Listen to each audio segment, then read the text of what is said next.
Hi guys, another day, another mini vlog na naman. At ngayon, daily routine muna tayo. Ayan, talamak na naman ang mga tuyong dahon galing sa puno ng talisay sa likod bahay. Ayan, sobrang dami na naman. Kaya naman, heto, simulan na natin ang pagpupulot ng mga tuyong dahon.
At yan na nga ang mga nakolekta nating dahon. Sobrang dami. Pero noong mga nakaraang araw, mas marami pa dyan at mas malalaki pang dahon ang nakokolekta natin. Yun nga lang, dito sa lugar namin, walang lugar para ipunin at isunugin ang mga iyan. Kaya naman, what no choice. Kailangang ilagay na lang sa basurahan, isupot at ibukod sa mga hindi nabubulok na basura.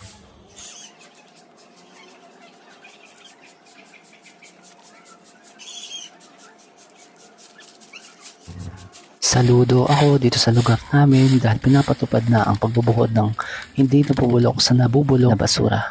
Laking tulong yan sa kalikasan para maiwasan ang polusyon o ang pagkapolusyon ng ating kalupaan.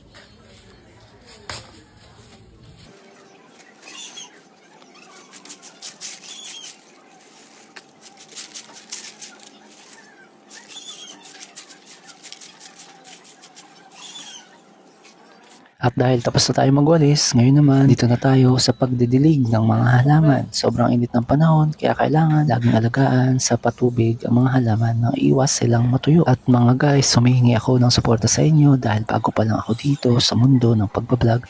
Kung meron kayong mga suggestion o komento, i-comment nyo lamang sa comment section. Nang sa gayon, mas mapaganda pa natin ang pagbablog.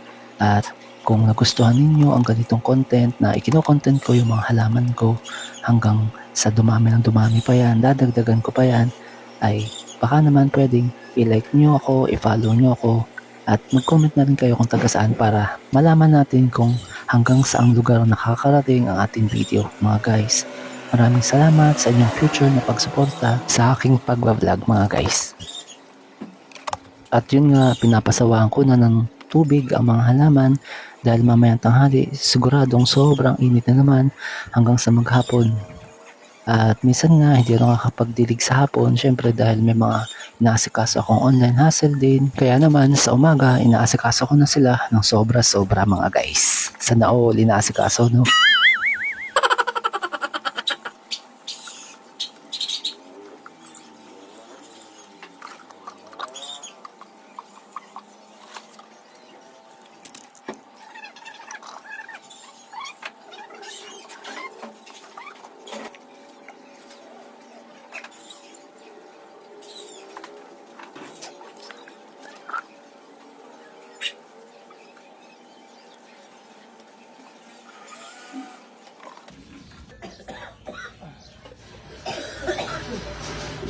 At dito naman sa kabilang bahagi, yan yung mga halaman na mabilis masunog sa init ng araw kaya nasa ilalim siya ng halamang money plant. Bali yung money plant namin, mataas na rin yan.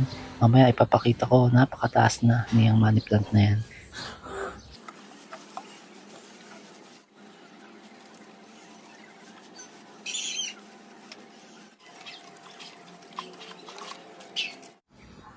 At ito nga mga guys, yung aming halamang money plant na dati 3 feet lang, ngayon lampas na ng bubong ang taas niya. Sobrang laki na niya mga guys. At ito naman yung nasa kabilang side, papataas na rin. Yun lang guys, maraming salamat sa panonood. Bye bye.